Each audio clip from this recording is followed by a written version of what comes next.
82 को हम सवचिन्ह संक्षिप्त संकेत व नियमानुसार आशुलिपि में लिखेंगे।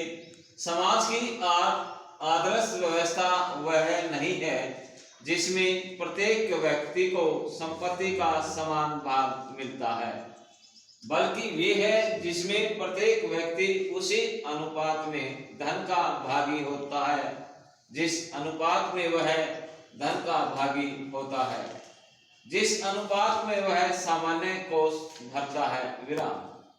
शिक्षा के विकास की योजना बनाते समय इस ओर पूरा ध्यान दिया गया है कि पश्चिम में शिक्षा के क्षेत्र में पिछले 50 से 80 वर्षों में जितनी प्रगति हुई है उसे कम से कम समय में प्राप्त कर लिया जाए। पहली आवश्यकता यह समझी गई है कि प्रति व्यक्ति के पीछे शिक्षा का व्यय बढ़ाया जाए। विराम। लोकतंत्र की बुनियाद मजबूत करने के लिए यह आवश्यक है कि देश का व्यक्ति साक्षर हो और राजकाज में सक्रिय रूप से दिलचस्पी ले। विराम। इसी इरादे से यह सिद्धांत स्वीकार किया गया है कि प्रत्येक बच्चे की निःशुल्क प्राथमिक शिक्षा की व्यवस्था राज्य को करनी चाहिए। विराम।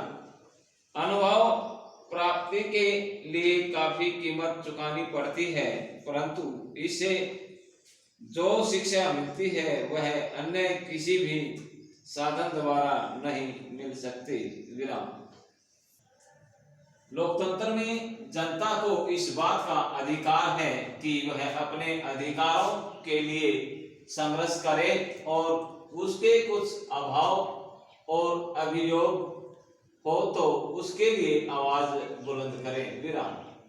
सच पूछा जाए तो लोकतंत्र का विकास की इस बात में निहित है, किंतु इस अधिकार का यह अर्थ नहीं है कि वह पुलिस से मारपीट करे, अपनी न मानने वालों पर पथराव करे और सरकारी तथा जन संपत्ति को लूट और आगजनी का शिकार बनाए। विराम। जैसे भोजन, यात्रा आदि के संबंध में हमारी विचारधारा बदलती है, उसी प्रकार शिक्षा के बारे में हमारे विचार बदलते रहते हैं। समय के साथ यह परिवर्तन होता रहता है और जनतंत्र में जहां व्यक्ति को स्वतंत्रता प्राप्त है, यह होगा ही परिवर्तन की हमें छूट है और इस स्वतंत्रता के कारण शिक्षा में फेरबदल होना अनिवार्य है। विराम। इसका मतलब है कि हम बदलते हैं, विकसित होते हैं और सतत बदलते जाते हैं। साथ ही इसका अर्थ यह भी है कि सतत परिवर्तनशील वातावरण में रहने वाले बच्चों की मदद करनी है, तो बड़ों को भी बदलना होगा। विराम। व्यक्ति कभी भी पूर्ण नहीं होता। विराम।